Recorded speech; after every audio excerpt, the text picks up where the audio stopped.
خالقنا غفرانا نسألك وأنت الأسمى. الحمدللہ رب العالمین والصلاة والسلام علی خاتم النبیین، اما بعد، فاعوذ باللہ من الشیطان الرجیم، بسم اللہ الرحمن الرحیم. وَإِذَا ضَرَبْتُمْ فِي الْأَرْضِ فَلَيْسَ عَلَيْكُمْ جُنَاحٌ أَن تَقْصُرُوا مِنَ الصَّلَاةِ إِنْ خِفْتُمْ أَن يَفْتِنَكُمُ الَّذِينَ كَفَرُوا إِنَّ الْكَافِرِينَ كَانُوا لَكُمْ عَدُوًّا مُبِينًا. صدق اللہ العظیم.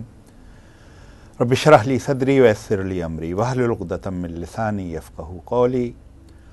اللہم ارنا الحق حقا وارزقنا اتباعہ وارنا الباطل باطلا وارزقنا اجتنابہ. اللہم آنس وحشتنا فی قبورنا. اللہم ارحمنا بالقرآن العظیم واجعلہ لنا اماما ونورا وہدی ورحمہ.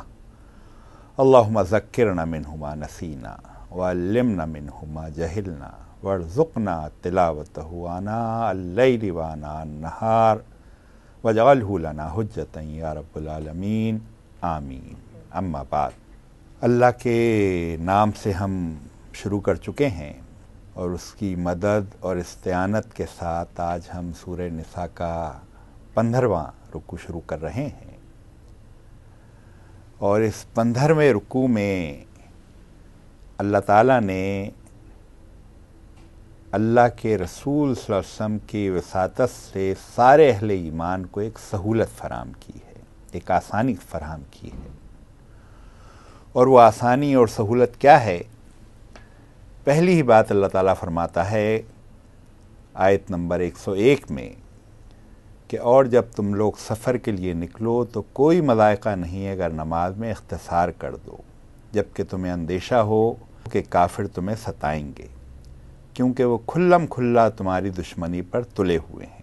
تو یہ تو ایک عمومی بات ہے کہ سفر کے لیے نکلو تو اختصار کر لو، اور بظاہر حالت جنگ اور جہاد کے لیے نکلنے کے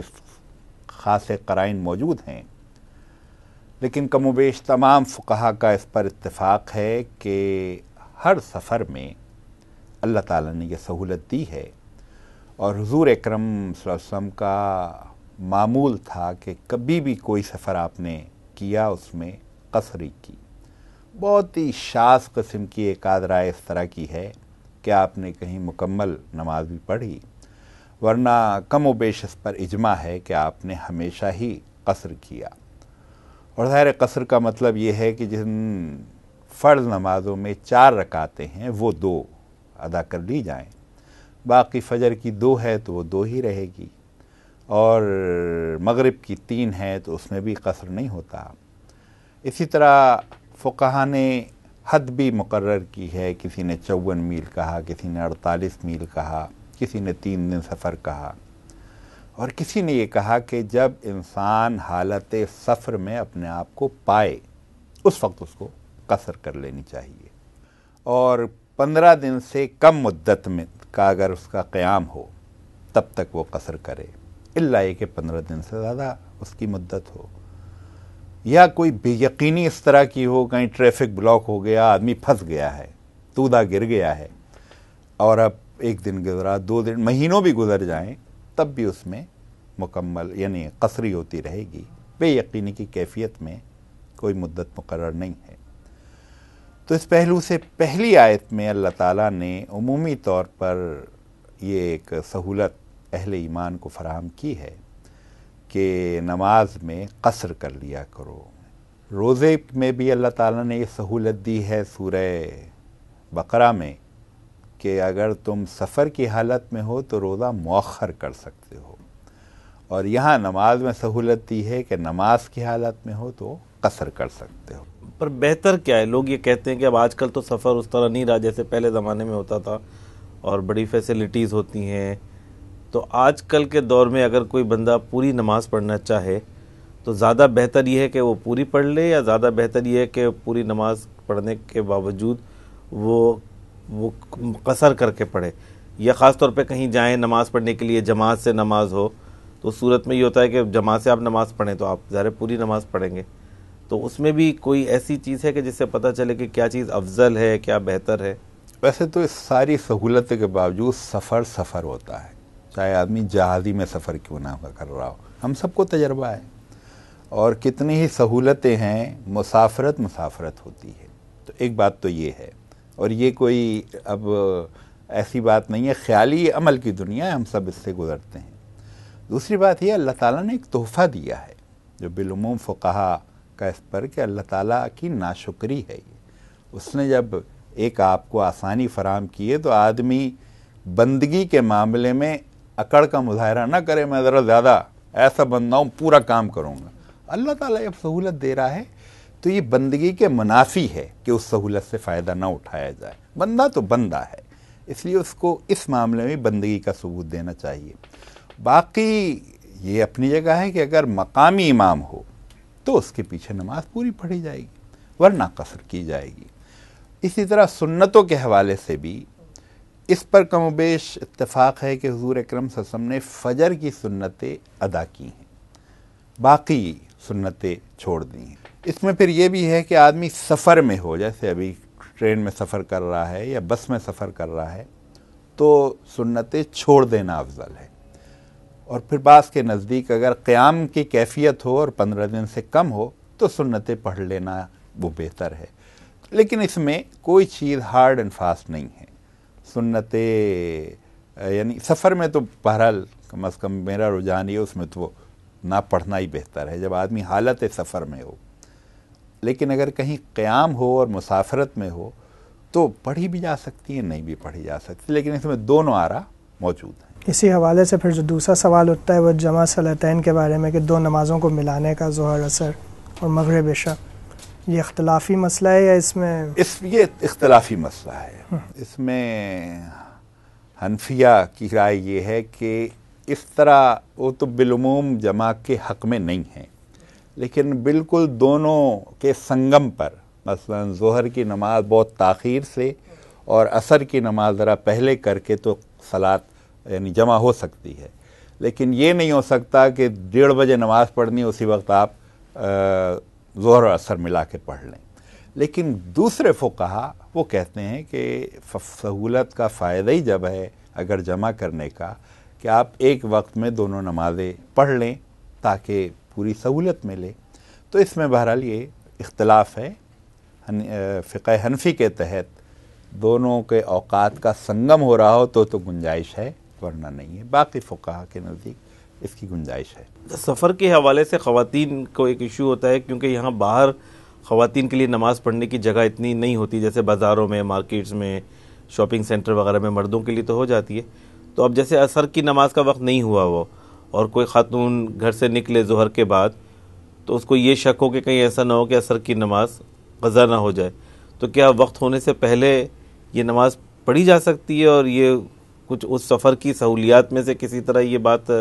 پاسبل ہے کہ خواتین گھر سے نکلنے سے پہلے ہی نماز پڑھ لیں کہ اگر قضا ہو گئی تو چلو، وہ اگر نہیں قضا ہوئی تو پھر آ کے واپس پڑھ لیں گی؟ کیا اس طرح اس کی گنجائش اس بارے میں بھی دو رائے ہیں۔ ایک رائے یہ ہے کہ فضول قسم کے سفر میں قصر ہوتی نہیں ہے، لیکن امام ابو حنیفہ کی رائے یہ ہے کہ سفر کیسا بھی ہو اس میں قصر ہوگی۔ وہ اپنی جگہ ہے کہ آدمی کس مقصد کے لیے غلط صحیح قصر کر رہا ہے، اللہ تعالیٰ نے سہولت دی ہے، اس کا فائدہ اٹھایا جانا چاہیے۔ لیکن یہ بات اپنی جگہ ہے کہ بہرحال اس کا خیال رکھ کر نکلنا چاہیے کہ نماز قضا نہ ہو جائے، اس کی گنجائش رکھنی چاہیے۔ اور اگر بالکل قضا ہونے کے علاوہ کوئی چارہ نہ ہو تو جو بعض فقہا نے سہولت دی ہے کہ آدمی ذرا پہلے پڑھ لے اور اس طرح پڑھ کر نکلے کہ اس کو ادا ہو جائے، تو یہ لیکن یہ ایک ایسا دائرہ ہے جس میں اختلافات ہیں خاصے۔ شروع کر رہے ہیں آیت نمبر 102، اور اس میں اللہ تعالیٰ نے اس نماز کا تذکرہ کیا ہے جو عین حالت جنگ میں ہو اور حضور اکرم صلی اللہ علیہ وسلم موجود ہیں۔ اس میں اللہ تعالیٰ فرما رہا ہے کہ اور اے نبی، جب تم مسلمانوں کے درمیان ہو اور حالت جنگ میں انہیں نماز پڑھانے کھڑے ہو تو چاہیے کہ ان میں سے ایک گروہ تمہارے ساتھ کھڑا ہو اور اپنا اسلحہ لیے رہے، پھر جب وہ سجدہ کر لے تو پیچھے چلا جائے، اور دوسرا گروہ جس نے ابھی نماز نہیں پڑھی ہے آ کر تمہارے ساتھ پڑھے، اور وہ بھی چوکنا رہے اور اپنا اسلحہ لیے رہے، کیونکہ کفار اس طاق میں ہیں کہ تم اپنے ہتھیاروں اور اپنے سامان کی طرف سے ذرا غافل ہو تو وہ تم پر یکبارگی ٹوٹ پڑیں۔ البتہ اگر تم بارش کی وجہ سے تکلیف محسوس کرو یا بیمار ہو تو اسلحہ رکھ دینے میں مذائقہ نہیں ہے، مگر پھر بھی چوکنے رہو۔ یقین رکھو اللہ نے کافروں کے لیے رسوا کن عذاب مہیا کر رکھا۔ تو یہاں بہت واضح بات یہ ہے کہ حضور اکرم صلی اللہ علیہ وسلم موجود ہیں اور حالت جنگ ہے، لیکن یہ بھی خیال رہے کہ ایک غزوے کے موقع پر 2-3 نمازیں قضا ہو گئی تھی، اس کا بھی موقع نہیں تھا کہ اس طرح کی نماز پڑھی جا سکے۔ اس کا مطلب یہ ہے کہ اتنی پورا یلغار نہ ہو رہی ہو، کچھ نسبتاً سکون ہو، تب یہ نماز پڑھنی چاہیے۔ اور اس نماز میں چونکہ حضور اکرم صلی اللہ علیہ وسلم امامت کر رہے ہیں، ہر ایک کی یہ خواہش ہے کہ اللہ کے رسول صلی اللہ علیہ وسلم کی امامت اس کو ملنی چاہیے، اس لیے اس کو اس طرح سے تقسیم کیا گیا کہ سارے لوگ اللہ کے رسول صلی اللہ علیہ وسلم کی امامت حاصل کر لیں۔ اور اس کی یہ جو ترکیب بتائی گئی ہے کہ یہ جو اللہ تعالیٰ نے پوری ترکیب بتائی ہے کہ جب تم مسلمانوں کے درمیان ہو اور انہیں نماز پڑھانے کھڑے ہو تو چاہیے ان میں سے ایک گروہ تمہارے ساتھ کھڑا ہو اور اپنا اسلحہ لیے رہے، یعنی دوسرا گروہ دشمن کو فیس کر رہا ہو یا اس کا سامنے اس طرح کھڑا ہو، اور جب ان کی ایک رکعت ہو جائے تو پھر وہ آ کے دوسری رکعت میں شامل ہو جائے۔ اس طرح حضور اکرم صلی اللہ علیہ وسلم کی تو 2 رکعت ہو گئیں، ان کی ایک رکعت ہوئی، اور اس میں ایک رکعت کی نماز تو نہیں ہوتی، تو اس میں فقہا اس کی تعبیر یہ کرتے ہیں کہ جن لوگوں نے ایک رکعت پڑھ لی اور حضور صلی اللہ علیہ وسلم ابھی بیٹھے ہیں تو انہوں نے اپنی نماز مکمل کی، اور اس کے بعد جب آپ صلی اللہ علیہ وسلم دوبارہ کھڑے ہوئے تو دوسرے آ گئے، اور اس کے بعد پھر آپ نے سلام پھیر دیا تو انہوں نے اپنی دوسری رکعت مکمل کی۔ لیکن اس سے یہ اندازہ ہوتا ہے کہ نماز کا مقام کیا ہے۔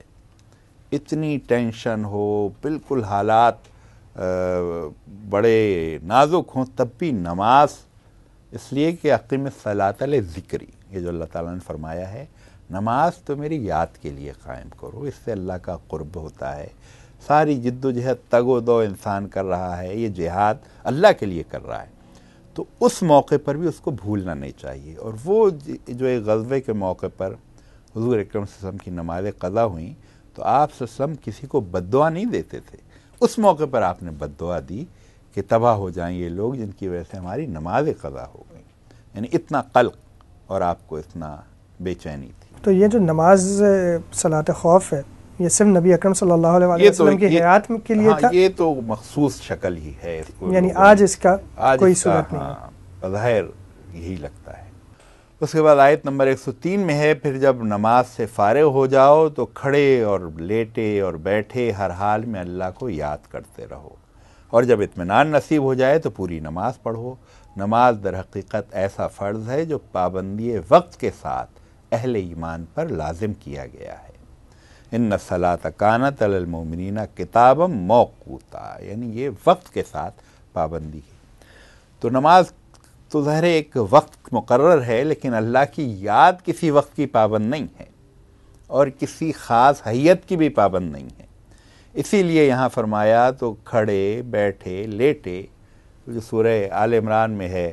الذین یذکرون اللہ قیاما وقعودا وعلی جنوبہم، کہ ہر حال میں اللہ کو یاد کرتے ہیں۔ اور حضور اکرم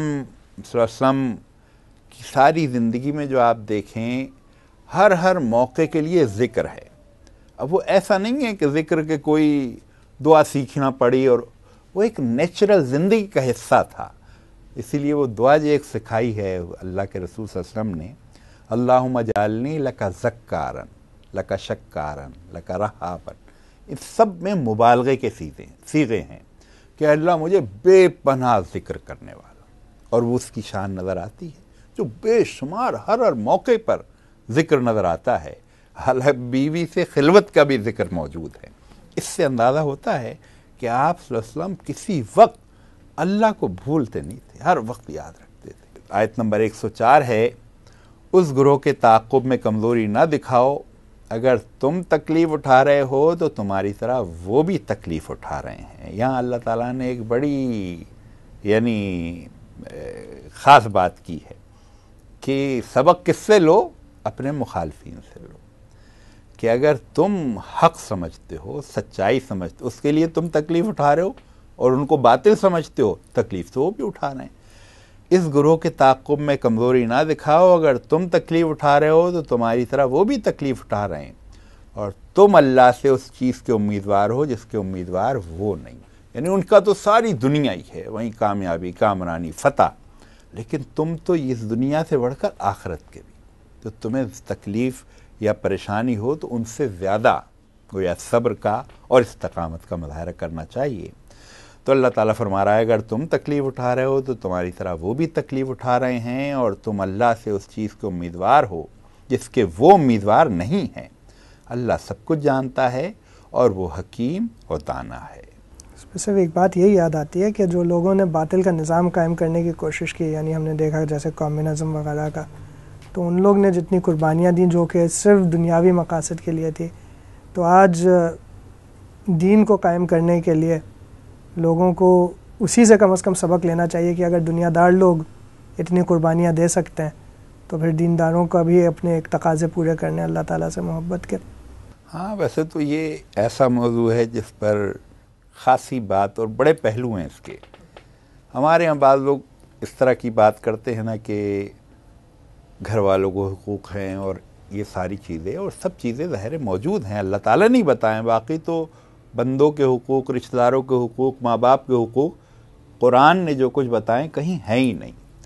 لیکن اللہ تعالیٰ پھر یہ بھی کہتا ہے کہ ان سارے حقوق کے ساتھ وہ جو ہے نا قُلْ إِنْ كَانَ آبَاؤُكُمْ وَأَبْنَاؤُكُمْ وَأَزْوَاجُكُمْ،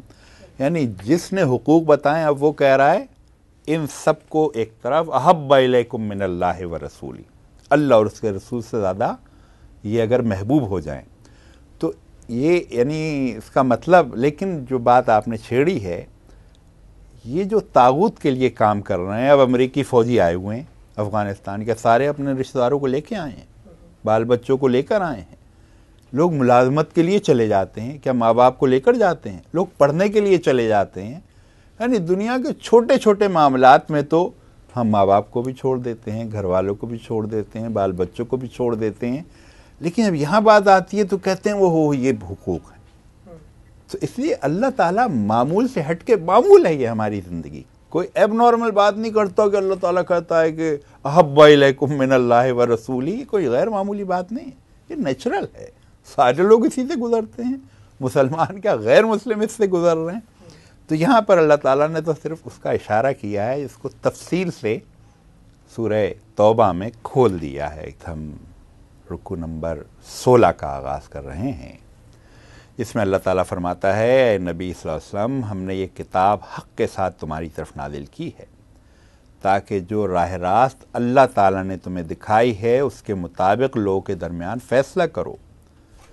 تم بددیانت لوگوں کی طرف سے جھگڑنے والے نہ بنو، اور اللہ سے درگزر کی درخواست کرو، وہ بڑا درگزر فرمانے والا اور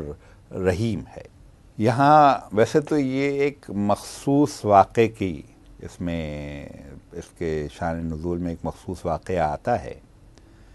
کہ ایک نفاق تو موجود تھا، اور اس سورہ میں منافقوں کا خاصا تذکرہ ہے۔ تو وہاں بھی یہ ہوا کہ ایک منافق نے کسی کے ہاں چوری کی، آٹے کی بوری اٹھائی اور وہ لے گیا، لیکن آٹا کچھ اس میں سے نکل رہا تھا، تو وہ لے کے چلتا رہا تو آٹا گر رہا تھا، ظاہر ہے وہ اس کے گھر تک پہنچا، پھر اس کو شاید کچھ خیال آیا، پھر وہ آٹے کی بوری اس نے اٹھائی اور ایک یہودی کے یہاں لے جا کے اس نے رکھ دی کہ یہ رکھ لو۔ صبح ظاہر لوگ اٹھے اور دیکھا آٹے کے پیچھے اس گھر تک پہنچ گئے،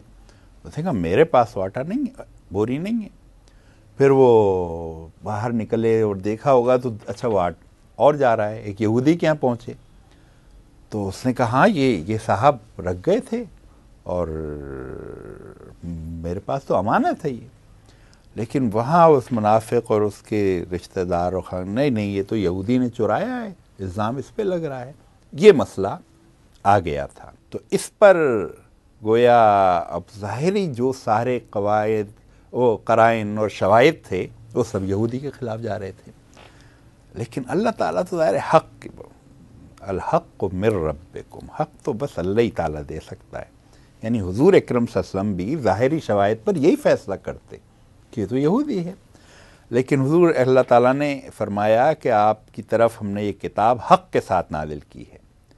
تو ایک کتاب بجائے خود حق ہے، لیکن اس کے بعد حضور اکرم صلی اللہ علیہ وسلم سے ایک اور بات کی جا رہی ہے کہ تاکہ جو راہ راست اللہ تعالیٰ نے تمہیں دکھائی ہے، یعنی اس کے علاوہ بھی اللہ تعالیٰ دکھاتا اور بتاتا ہے۔ یہاں پر یہ جو منکرین حدیث جو قرآن کے علاوہ یہ اس کی دلیل ہے کہ قرآن کے علاوہ بھی اللہ تعالیٰ ہدایت رہنمائی کرتا رہا ہے حضور اکرم صلی اللہ علیہ وسلم کی۔ تو بہرحال یہ آیت نازل ہوئی اور حضور اکرم صلی اللہ علیہ وسلم نے اس کے بعد وہ فیصلہ کیا جو ظاہر حق اور انصاف کی، لیکن اس پورے رکوع میں بلکہ آگے بھی اس حوالے سے خاصا تذکرہ ہے۔ تو اللہ تعالیٰ فرماتا ہے کہ اے نبی صلی اللہ علیہ وسلم، ہم نے یہ کتاب حق کے ساتھ تمہاری طرف نازل کی ہے تاکہ جو راہ راست اللہ نے تمہیں دکھائی ہے اس کے مطابق لوگوں کے درمیان فیصلہ کرو، تم بددیانت لوگوں کی طرف سے جھگڑنے والے نہ بنو، اور اللہ سے درگزر کی درخواست کرو، وہ بڑا درگزر فرمانے والا اور رحیم ہے۔ پھر فرمایا جو لوگ اپنے نفس سے خیانت کرتے ہیں تم ان کی حمایت نہ کرو، یعنی بظاہر تو وہ خیانت دوسروں سے کر رہے ہیں، لیکن اللہ تعالیٰ کہہ رہا ہے اصل میں تو اپنے ساتھ خیانت کر رہے ہیں، بالآخر انہیں پتہ چلے گا کہ اصل خسارہ ان کو خود ہوا ہے۔ اللہ کو ایسا شخص پسند نہیں جو خیانت کار اور معصیت پیشہ ہو، یعنی یہاں پر مقابلہ ایک ظاہری مسلمان اور ایک یہودی کے درمیان ہے، اور اللہ تعالیٰ کتنے سخت الفاظ اس ظاہری مسلمان کے لیے استعمال کر رہا ہے کہ اللہ کو ایسا شخص پسند نہیں جو خیانت کار اور معصیت پیشہ ہو۔ یہ لوگ انسانوں سے اپنی حرکات چھپا سکتے ہیں مگر خدا سے نہیں چھپا سکتے، وہ تو اس وقت بھی ان کے ساتھ ہوتا ہے جب یہ راتوں کو چھپ چھپ کر اس کی مرضی کے خلاف مشورے کرتے ہیں، ان کے سارے اعمال پر اللہ محیط ہے۔ ہاں تم لوگوں نے ان مجرموں کی طرف سے دنیا کی زندگی میں تو جھگڑا کر لیا، مگر قیامت کے روز ان کے لیے اللہ سے کون جھگڑا کرے گا؟ آخر وہاں کون ان کا وکیل ہوگا؟ یعنی اس ظاہری مسلمان کے پیچھے خاصے لوگ گویا تھے کہ یہ سارے شواہد ہیں، یہ سارے قرائن ہیں، اور چوری تو اس نے نہیں کی، لیکن اللہ تعالیٰ گویا اس یہودی کے حق میں پوری طرح سے دلائل دے رہا ہے۔ اور پھر فرمایا اگر کوئی شخص برا فعل کر گزرے یا اپنے نفس پر ظلم کر جائے اور اس کے بعد اللہ سے درگزر کی درخواست کرے تو اللہ کو درگزر کرنے والا اور رحیم پائے گا، مگر جو برائی کمائے تو اس کی یہ کمائی اس کے لیے وبال ہوگی، مگر جو برائی کمائے تو اس کی یہ کمائی اسی کے لیے وبال ہوگی۔ اللہ کو سب باتوں کی خبر ہے اور وہ حکیم و دانا ہے۔ پھر جس نے کوئی خطا یا گناہ کر کے اس کا الزام کسی بے گناہ پر تھوپ دیا، اس نے تو بڑے بہتان اور سری گناہ کا بار سمیٹ لیا۔ اور یہاں بہتان اور الزام جو ہے مسلمان پہ نہیں، غیر مسلم پر، یہودی پہ لگایا گیا تھا، لیکن اللہ تعالیٰ حق اور انصاف کے آڑے کسی چیز کو نہیں آنے دیتا۔ ویسے اوور آل جو رویہ ہے قرآن کا اور اللہ رب العالمین کا، وہ منافقین کے لیے زیادہ سخت ہے کافروں کے مقابلے میں، ان کو شاید سزا بھی زیادہ ملے گی اور دنیا اور آخرت دونوں میں ان کے لیے زیادہ عذاب ہے۔ تو اللہ تعالیٰ کے نزدیک یعنی کفر سے زیادہ بڑا گناہ یہ ہے کہ کوئی بندہ نفاق کا یا منافقت کا ثبوت دے، اور یہ تو خود ایک بہت بڑا گناہ ہے اس کے ہٹتے ہوئے کہ کوئی کسی پہ جھوٹا الزام لگائے، بہتان لگائے، اور اپنے دنیاوی کسی فائدے کے لیے یا کسی چیز سے بچنے کے لیے کسی دوسرے کو خراب کرے اس کی ریپوٹیشن۔ تو اس لیے میرے خیال ہے ان دونوں کو اللہ تعالیٰ نے بہت ہی واضح کر کے